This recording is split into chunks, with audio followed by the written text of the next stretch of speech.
Good morning and vanakkam. In this video, we're going to be reading from Dancing with Shiva, Hinduism's contemporary catechism, written by Satguru Sivaya Subramania Swami, a richly illustrated sourcebook of Indian spirituality in question and answer form, exploring how to know the divine, honor all creation, and see God everywhere in everyone.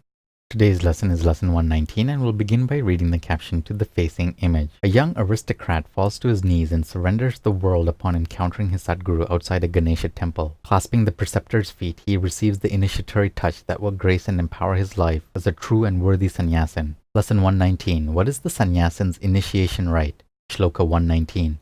Young unmarried men of the Hindu religion may qualify for renunciation called sannyasa diksha, which may be conferred by any legitimate sannyasin, but the most spiritually potent initiation comes from a satguru. Om.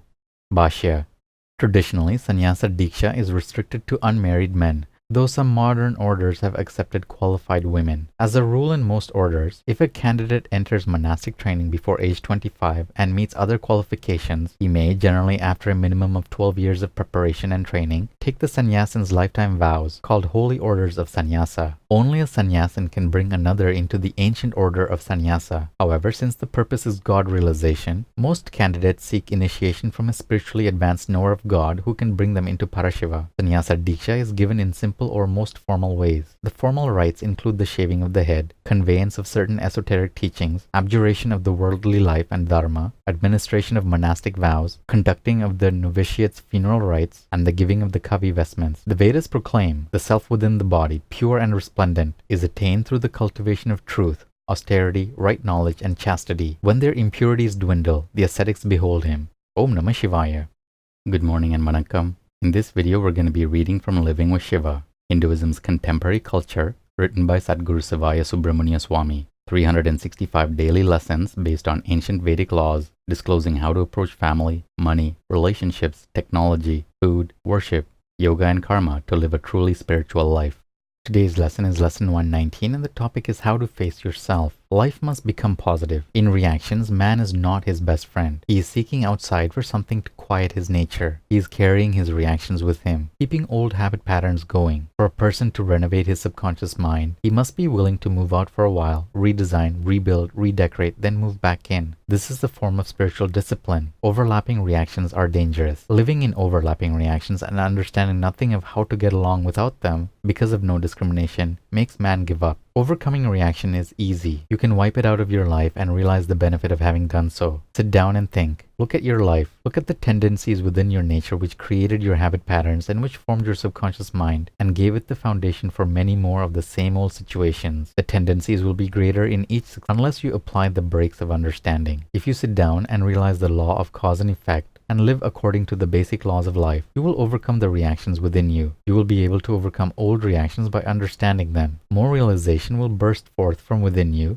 and you will live a more spiritual life. You can either walk through a city full of fog or climb above it. Thinking and believing clearly are only possible when a man knows that he knows. When you realize something, you only know of your realization after you have realized it, not before. Realization is your teacher. Realize something every day, or something will block the subconscious mind. The reactionary nature must subside. Its death gives birth to a greater understanding. If you can live for 3 weeks without reacting to anything, you will attain a realization. If you simply remember this without practicing it, you will not be helping yourself or anyone else. But if you take the law and put it into practice, you will be doing something for yourself and your fellow man, because you will realize a greater spiritual power, a greater humility, and be the person you should be. Then don't react again. Discriminate as to each move you make, each word you say, and decide whether there will be a reaction. If you can see ahead that you will not react, proceed. Dictate to yourself, face your mistakes, and don't make them again. Breaking spiritual laws creates reactions in the subconscious, and man loses spiritual power. We can find actual peace of mind in a certain place, right here and now, within ourselves, when we overcome reactions. Let us look within and see if we are reacting to anything right now, holding any resentment, holding any fear. Let us know that that is just a gauge of experience of the instinctive nature. Loosen it and let it go. Mentally look ahead to the future and know that everything we do and say will have a reaction. Let us give birth to good, positive, controlled reactions and be sure that if they overlap, they are transparent, that they create a light growing brighter. Overlapping negative reactions bring darkness, depression, and make man nervous. We have been delving into our consciousness. If you have understood all this about your reactions, your subconscious mind has been impressed. Look into your mirror. Your reflection is your subconscious mind objectified. Find out what is holding you back. Face yourself and find out what is keeping you from expressing the great things which are within you here and now. After all, life is meant to be lived joyously. Sutra 119 of the Nandinada Sutras. Adultery and fidelity. Shiva's followers are forbidden by Sanatana Dharma to commit adultery or even steal the affections of another spouse. They treasure fidelity and know that transgressions are rewarded with pain, guilt, and remorse.